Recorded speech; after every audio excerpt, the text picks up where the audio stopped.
My involvement with special needs goes back many years. I've been working in this community with children with special needs and their families for almost 20 years. I can't help but think about youth group the other night. On that particular evening, there were 3 special needs young adults here. Through Matthew, we have had many wonderful experiences, met fantastic people, and had a window into a community that has taught us a great deal. They have this faith, they have this ability to have a childlike faith that Christ calls us to have. And that makes me envious because I want that freedom. I want that ability to worship without abandon. And I see that in these children. Because it's the right thing to do. This is a very special camp in this community. It's been running for 5 years. All we have to do is kind of come alongside and help them with the financial part, which is a huge stressor for them, and help them with some of the administrative work. But also, I think just being there to help show that we care, that's the biggest thing.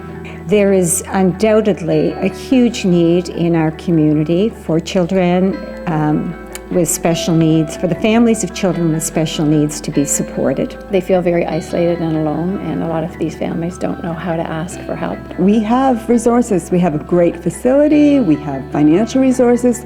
We have a wonderful abundance of people with gifts and skills that this organization needs. So to me, it's like a God thing. He put this opportunity in place, and He put us in place, and boom, here we are. We can do this. And I think there is a need within our community for young people with special needs to have a chance to really grow spiritually themselves. And I think it's something that we can do as a church family. There are so many ways that people who are interested in being involved in this mission can get involved very, very easily, and finances is just one aspect. We can give financially, that's needed, there's no question about that. But they also can use administrative help, and there's many of us in our community who have the ability to maybe write some checks, to do a bank reconciliation, to apply for a grant, to do scheduling. There'll be all kinds of things that way. There are individuals in our community who don't get invited to go out for coffee, or to go to a movie, or even to your house for supper. Expanding community and forming relationships is by far the most significant thing that people within our community could be doing. For some people, they'll want to be involved directly with children. Of course, there's a little bit of training involved with that, but we'll make that happen. We'll make sure there's opportunity for that to happen. I have very strong memories of being exhausted quite a lot of the time because we were on the road.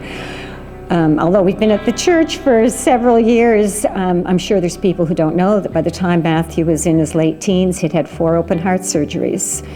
The doctors he saw, most of them were in Halifax.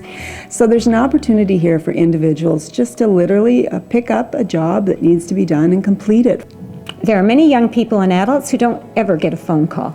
Simply putting it in your smartphone that you're going to call somebody once a month and say, "Hi, how are you doing?" would be a service.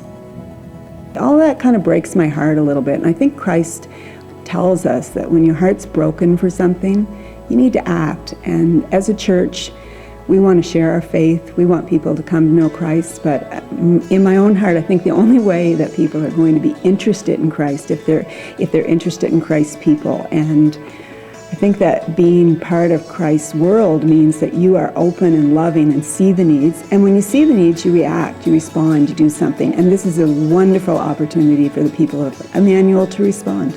The camp is a wonderful camp, and I see the benefit from the children and the families. But I see that it's just added more to their workload, and I think it's the right thing for us to do to keep the camp going. Hi, I'm Carol Jones, and I'm a partner of Bright Skies. I'm Marilyn McPherson, and I'm a partner of Bright Skies. I'm Maura Hunter, and I'm a partner with Bright Skies.